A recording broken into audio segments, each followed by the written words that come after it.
All right, so we're here with the principal of Huntsville High School, Mr. Nichols. So, Mr. Nichols, can you tell us about where you grew up and then your early experiences who shaped you to who you are today? Yeah, I grew up in Greenwood, and that's just a little south of here, and it was a great place to grow up. I grew up playing sports. Matter of fact, I grew up with a brother who I didn't know at the time was on the autism spectrum. Had no idea, and so the way that worked, and part of how I became who I am, is that he would chase me home from the bus stop, about a quarter mile from the bus stop. And if he got me in the house, he'd lock me in a closet, and I'd have to stay there till my mom got home. So I learned to just keep running, and I'd just run on to town and not go home. So I developed some athletic ability because I'm out playing ball and running the streets instead of doing my homework. So that had a big impact on my life, how my life is now. And I also coached Little League basketball from the time I was 16 years old all the way through college, and that led me into the education field that I had no plans to go into, but kind of went that direction. That's awesome. So, what inspired you to pursue a career in education? You know, you just talked about your Little League journey, and how did your journey evolve over the years?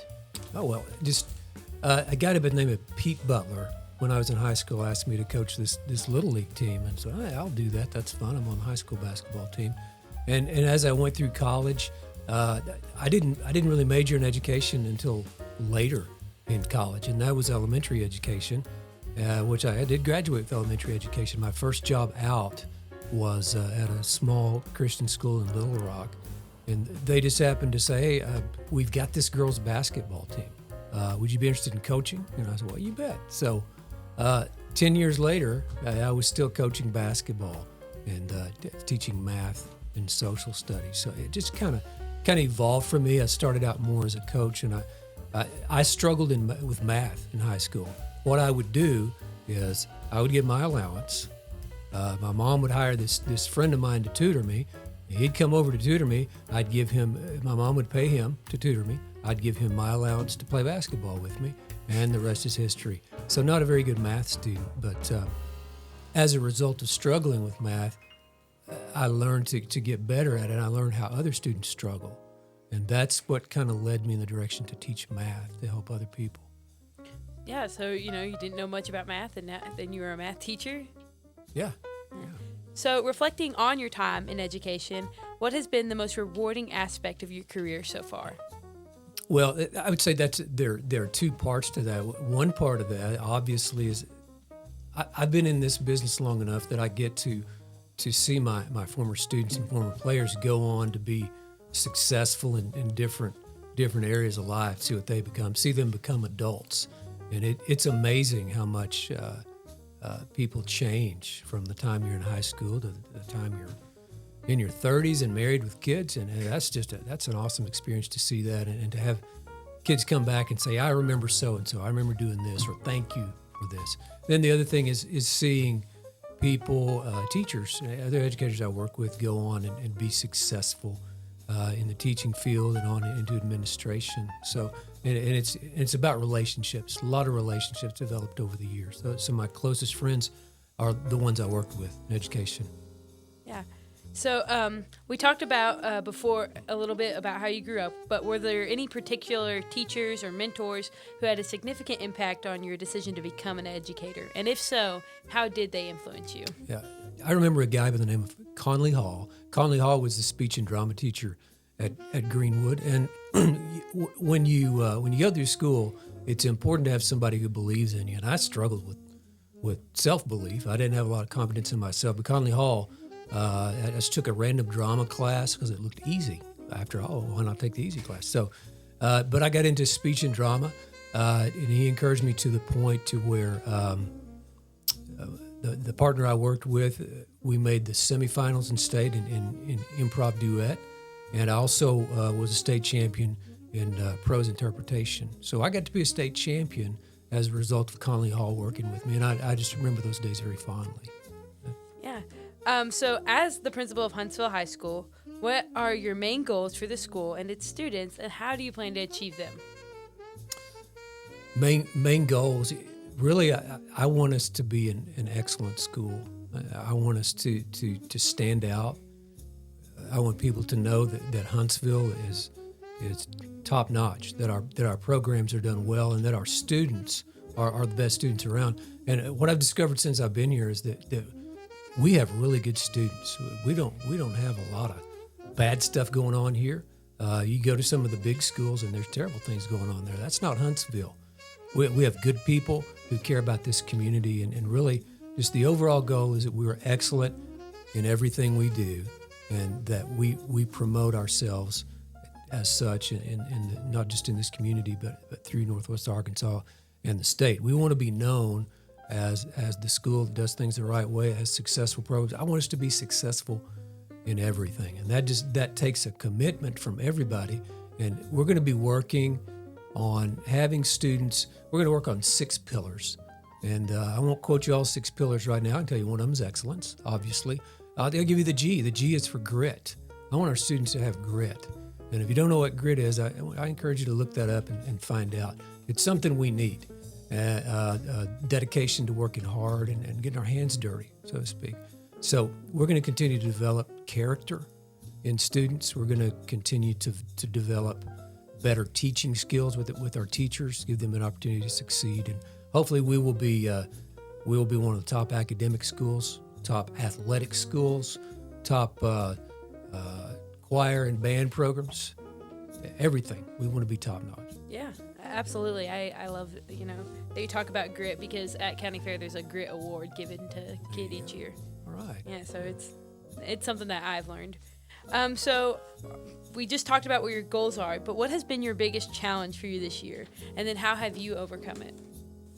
Well, when you're in administration, when you're a teacher, your day is very structured. You know where you're going to be each period of the day. You know when your lunch is going to be. You have all your lessons planned out. When you're an administrator, all that goes out the window, because you never know what's going to happen, what's going to come to you on a daily basis, which it makes the job interesting, but it also makes it challenging. So the things that are challenging for a new administrator are the unknowns, because I was here from July 1 till the start of school, and I didn't really know what things were like until I got in here and started working. And I found out things, areas where we really need to make great strides, like in the area of communication. We don't do a good job of the right hand knowing what the left hand is doing. So we're developing. We've tried to develop announcements where everybody knows what's going on. We're going to develop teacher announcements. We're going to work on having better calendars. We have grown in the area of social media. Our Facebook is doing much better and promoting our school much better. We're just going to continue to be more streamlined, more structured, more organized as we move forward. Yeah. So we talked about your time in education, and so what would be the biggest advice or piece of advice that you want to give to a student who's considering a career in education? Biggest advice I give to a student considering a career in education. The first word that came to my mouth is run. What came to my mind is run, but no, don't run. I would say that if you are a person who wants to make a difference in the world, you want to make an impact, and not just go and clock in and out at a job every day. Education is the place where you can make a difference in the world, and you can help change individual people's lives. So I strongly encourage people to go into education. Fewer and fewer people are doing that, and that hurts our society. We need good teachers who want to help students succeed. Yeah. So can you walk us through what a typical day looks like with you? From start to finish. Typical day from start to finish. Okay, like I get out of bed. Is that what you're yeah. I mean, you can, or you can be as specific or vague as you want to be. I'll hit some highlights. I walk in the door every day, and I hopefully get here a little earlier than most of the teachers. But typically, I'll walk in and set my lunchbox on my desk, and somebody will follow me into the office and have a conversation with me. And as soon as they leave, someone else walks in the office and has a conversation with me. And then I start to put my lunchbox away and somebody else comes in. Or then we have a student emergency that we have to go deal with. And that might last, it could last the whole morning, could last a few minutes, you never know. about these things. Once we get students in class, the day calms down a little bit, and we're able to go about our daily business. But we pull students in. We talk to them about their challenges. A lot of times, obviously, if students are in trouble, we're going to Ms. Watkins and I are going to pull them in and talk to them about how we can help them. And then we also have meetings with teachers on a daily basis. And then I'll observe classrooms. I get to go around and try to take people's cell phones, which is a great joy. No, I'm just kidding. What I need to do is on a daily basis is be present and be visible, because I think it makes a difference for your leader to show that he or she cares about what's going on in day-to-day lives. And I think it makes a difference. The students see the principal coming in and they say, hey, we gotta straighten up, make sure we're on our best behavior. And even the teachers do that. They think, I want to make sure that I impress my principal. So it's about being seen. It's about showing that you care, and it's about doing the work. Some days it's about taking out the trash and vacuuming the carpet. So it could be anything on any day. Anything goes in education, course administration. So, you talk about what your typical day looks like. So how do you wrap up your work day? And then what strategies do you help maintain that work-life balance that people have? Well, some of you know that I have no life. This is my life. We don't have kids at home, so that is a very, very different experience. Usually I try to stay in the office a little bit after everyone leaves so I can gather my thoughts, reflect on the day, and get a plan for the next day and figure out what things that we left undone that need to be done. Beyond that, I try to just listen to some music and try to compartmentalize, try to separate my mind from my job and home. I let home be home. I don't work a lot from home because I think that's a sacred place. I think family is very important. So I try to take my mind off of that and not take my work home. I think that's very important for all of us. Yeah. So how has the transition to a 4-day school week impacted your routines? And what benefits or challenges have you noticed within the school? Well, I think for teachers are more refreshed having that third day off. I know I am. It's the adults love having the 4-day week. They love having that extra day off.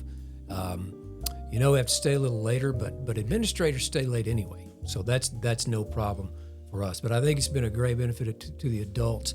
The question would be the impact on the students. We wonder if missing that third day, if you are losing something you learned the previous week because you had that extra day off. Did you forget something? Do we have to go back and review too much? The other thing is, our teachers covering more material each day because we just lost a day. So you gotta cover a day and a quarter worth of material instead of just the one day you're used to. So I'm concerned about that. And also, I would hope that student attendance would be better on a 4-day week, and we haven't found that to be true. So I'm challenging students to do better in attendance, so we'll have a reason to stay on the 4-day week. Yeah. And then one last question, and what is your favorite way to break $1? Favorite way to break $1? Yeah. This was not on the list of questions you gave. Favorite way to break $1? Yeah, is it in Nichols? Don't you know? It's all Nichols. Yes, absolutely. Small change, Nichols. All right, thank you for joining us today. Thank you very much for having me. Yeah, we enjoyed it.